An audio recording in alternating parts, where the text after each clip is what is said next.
Hello and welcome to World Talks here on TVP World, where every word matters. I'm your host, Diana Skaya. It's a somber day for Israel as the remains of 4 hostages held by Hamas and the Palestinian Islamic Jihad have been returned to the Jewish state.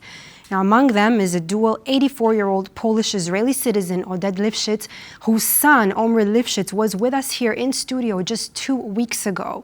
Now, the other 3, a mother and her 2 redhead children, Kfir and Shiri Bibas, whose fate had been unknown since Hamas kidnapped them from their homes on October 7, 2023.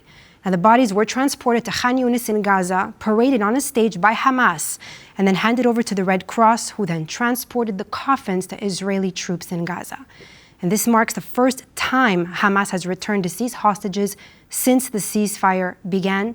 Israeli Prime Minister Benjamin Netanyahu called the actions of Hamas monstrous as the country grieves.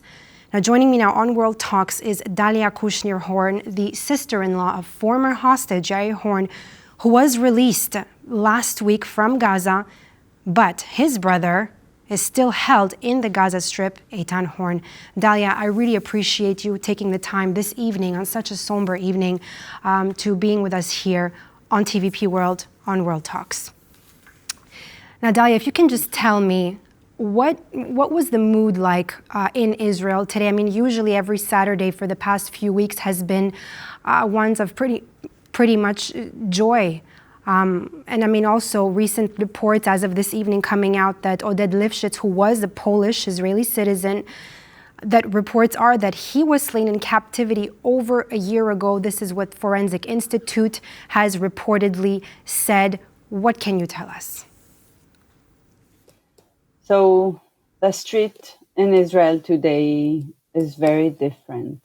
Everyone is either shocked or sad and grieving and crying. People cannot believe. We all knew that there's a big chance that Shiri and the kids are not alive, but we didn't want to believe. We wanted to see them coming back. We wanted to see those red-hat kids. Those kids had become a symbol of the massacre of October 7th. And it has been so terrible and so devastating that we felt that if we bring them back alive, maybe this is a beginning of something new to us in Israel. And once again, we saw not only the evil and the massacre and the horrible things that Hamas have done on October 7th, more than a year ago, we also saw how they continue doing it by doing this ridiculous and terrible and cynical ceremony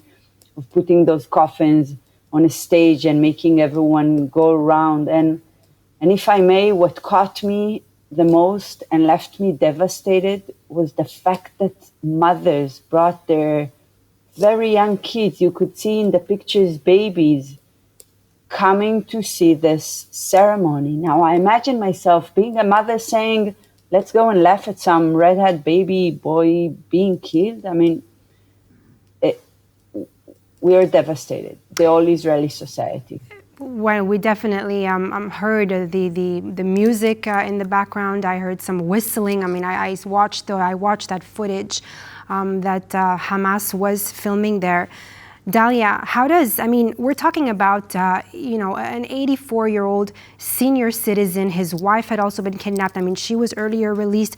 Interesting here is he was actually someone who apparently transported sick Palestinian children to hospitals in Israel for treatment. This was Oded Lifshitz, Polish-Israeli citizen. When your brother-in-law was in captivity, is there anything that he told you? Did he meet him there? Were they there together? And what are some stories that your brother-in-law told you when he came out just last week?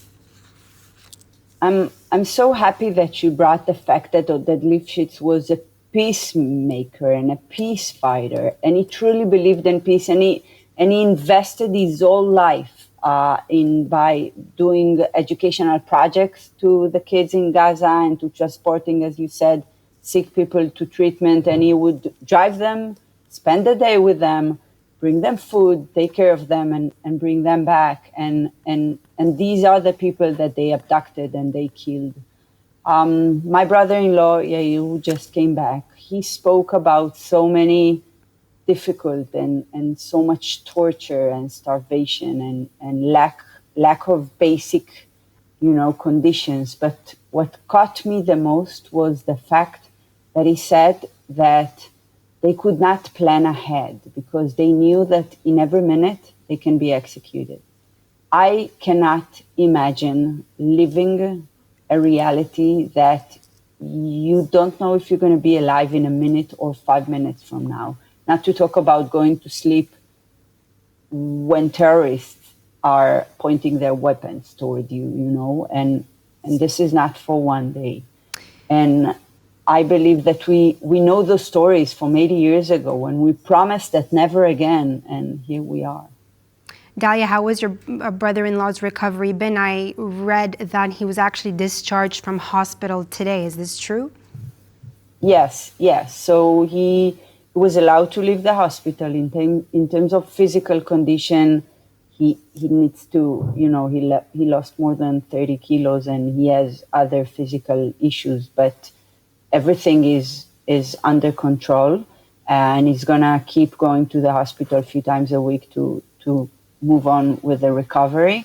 I think the main problem that he has, and he talks about since the first moment he arrived to Israel, is that he looked at us and he said, you think I'm here in Tel Aviv, but I'm in Gaza. I am not free until Eitan, my brother, and the rest of the hostages are back home. And he looked at us crying, say, please help me bring them. We need to do whatever we can do. And he wants to join this fight. You just mentioned some very, very important words there. We need to do everything we can do to bring those hostages home. Dalia, do you feel, and it's, in all honesty, with everything that has unfolded, do you feel that the Israeli government could have done something differently, perhaps acting sooner to prevent such a tragedy? Or in your view, did the government and officials do everything they could given the circumstances? I mean, I'll speak about after October 7th, because I think there should be an investigation committee to understand why and what and how come. And I really hope that those people responsible will charge and guilty and, whatever should happen in a democratic state. I do believe that this deal could have been signed before. We know that this deal with these same conditions was negotiated months ago. And unfortunately, and I don't want to come out with like a truth because I don't know, but it feels like foreign things had entered into the negotiation table and interfered and not only thinking about saving life. And unfortunately, we lost so many lives. I mean, many hostages were murdered in the past few months, or maybe now, and we don't know, because of those foreign, things Dalia, that should not be there. Omri Lifshitz, Oded Lifshitz's son, was here in studio here with me 2 weeks ago, and then a month ago I was with him in Tel Aviv on the first day the first round of hostages, the girls came back. I'd like you to take a short moment to listen to what he told me here in studio. I'm also part of Os's family struggling together. We got 82 more or something, 82 more to release. And we're fighting for them all to get back all of them. We're going to fight for the last one. So if my father will release, I'm not going to stop. Dalia, you've seen the devastation that has come with the loss of loved ones. I mean, we just heard Omri. How do you hold on to hope during these difficult times, and what keeps you going through these unbearable circumstances? And is there hope that there will be happier times? How do you see the end of this? Yes, there is hope, and we will bring them. And we're working very hard, and we won't let any government and any terror organization to step into our way and stop us. So the hope is that there are living people right now waiting for us. There shouting from the tunnels. We cannot hear their voice, but we know they are there. So we need to do everything. We're their messengers to the world. We can actually save life. Imagine in the Talmud, it says that saving one person's life is like saving a whole world. So we have so many worlds to save, and even bringing dead people to burial is saving life, because those families are in a kind of unknown and uncertainty for so long. They need to be able to bury to put an end and bury their loved ones, and to know that they have a place in the cemetery to go to. So my hope is that we bring them back and we start rebuilding our life as a nation. You know, rebuilding is definitely a very important factor of that. Dalia, what do Israelis think? What do regular Israelis think about the current ceasefire that's in place? Is it a hit or a miss for the state of Israel? I think most of the Israelis agree that everything that would bring back the hostages is okay. There has been some, work done around it, and more than 80% of the Israeli society, they do think that this agreement should be done. They don't think it's a good agreement, and I want to say that many people within the government and people who were part of building this agreement, they said it's a bad agreement, but it's a moral obligation to bring those people back. I mean, we're dealing with Hamas, don't forget. Remember the images, remember the rape and the burning of entire communities and everything they've done on October 7th. These are the people that are holding Eitan, my brother-in-law, for 503 days, and all the other. We cannot let our brothers remain in the hands of those. I don't even have a word. I don't think it's monstrous. I think it's more than ever. Thank you so much, Dalia Cusnir Horn, sister-in-law of former hostage Iair Horn and current hostage still held by Hamas in the Gaza Strip. Thank you so much for being with us here today. And we wish you and your family strength and the best of luck for the future days to come. Thank you so much. And that's all for this edition of World Talks here on TVP World. I'm Diana Skaya. Thanks for watching.